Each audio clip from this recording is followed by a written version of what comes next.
Assalamualaikum warahmatullahi wabarakatuh.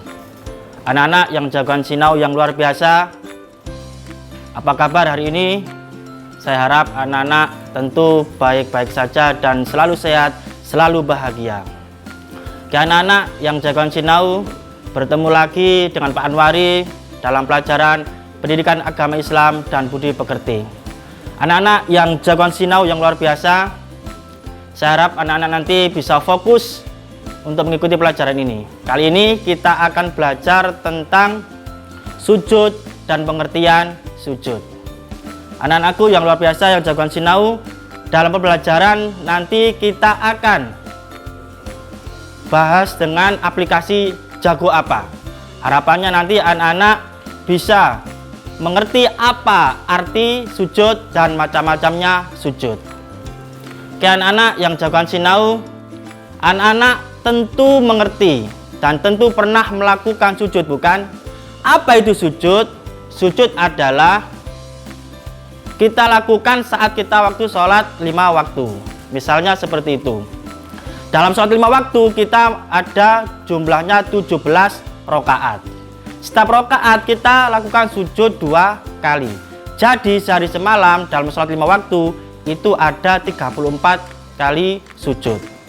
Itu sebelum sunat yang lainnya, sholat sunnah yang lainnya. Tentu akan lebih banyak lagi.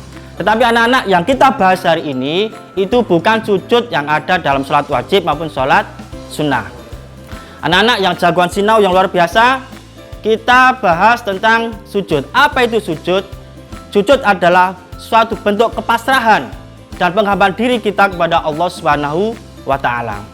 Anak-anak yang jagoan sinau, sujud artinya kita lebih rendah daripada Allah. Kita merasa kecil, yang besar hanya Allah Subhanahu wa Ta'ala. Dengan sujud kita akan lebih tenang karena dekat kepada Allah Subhanahu wa Ta'ala. Oke, anak-anakku yang jagoan sinau, yang luar biasa, yang hebat. Anak-anak, sekarang kita bahas tentang macam-macamnya sujud. Yang pertama, ada sujud syukur. Yang kedua, sujud sahwi. Yang ketiga adalah sujud tilawah. Oke, anak-anak, kita bahas satu persatu. Kapan sujud sahwi itu dan apa sujud sahwi itu? Sujud sahwi adalah sujud yang dilakukan ketika kita lupa saat melaksanakan sholat. Lupa dalam hal apa? Misalnya lupa pada gerakan sholat atau rukun sholat. Ada lagi lupa tentang rukun sholat dan jumlah rakaat sholat. Atau juga lupa saat membaca doa kunut dalam sholat subuh yang biasa melakukannya. Jadi kita lakukan sujud sahwi. Kapan itu dilakukan? Setelah tahiyat akhir dan sebelum salam. Oke, anak-anak, sujud yang kedua adalah sujud syukur. Apa itu sujud syukur? Sujud syukur adalah sujud yang dilakukan ketika kita mendapatkan nikmat dari Allah Subhanahu wa Ta'ala dan juga terhindar dari bahaya. Contohnya saat kita mendapat nikmat, kita mendapatkan sesuatu yang kita impikan, kita idam-idamkan, kita harapkan. Maka dari itu kita wajib bersyukur. Alhamdulillah dan juga sujud syukur. Misalnya lagi dapat prestasi dari sekolah maupun di luar sekolah, kita harus bersyukur. Contohnya yang berikutnya tentang terhindar dari bahaya. Kita misalnya terhindar dari kecelakaan tapi masih selamat, masih hidup. Atau terjadi bencana, kita selamat. Atau sekarang yang terjadi tentang virus corona, kita alhamdulillah tidak terinfeksi dan tertular, jadi bisa selamat. Jadi selain lisan alhamdulillah, kita juga dianjurkan untuk melakukan sujud syukur. Oke, anak-anak yang luar biasa, sujud yang ketiga adalah sujud tilawah. Apa itu sujud tilawah? Sujud tilawah adalah sujud yang dilakukan ketika kita membaca atau mendengar ayat-ayat sajadah.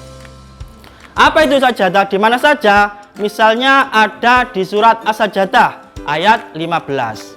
Ada juga di surat Al-A'raf ayat 206. Ada juga di surat Al-Insyiqaq ayat 21. Dan banyak lagi contohnya hilangnya. Untuk lebih jelasnya anak-anak bisa melihat di Al-Qur'annya masing-masing. Saya yakin anak-anak punya Al-Qur'an di rumah masing-masing. Oke, anak-anak yang jagoan sinau yang luar biasa, demikian yang dapat saya sampaikan.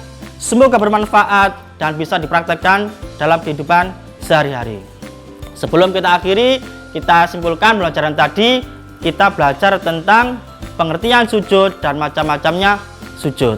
Oke, untuk lebih jelasnya Pak Anwar kasih pertanyaan. Coba sebutkan satu, apa pengertiannya sujud? Yang kedua, sebutkan macam-macamnya sujud. Yang ketiga, sebutkan sebab-sebab dilakukannya sujud. Oke anak-anak, tetap semangat belajar. Terima kasih atas perhatiannya. Dari Bapak Anwari Assalamualaikum warahmatullahi wabarakatuh.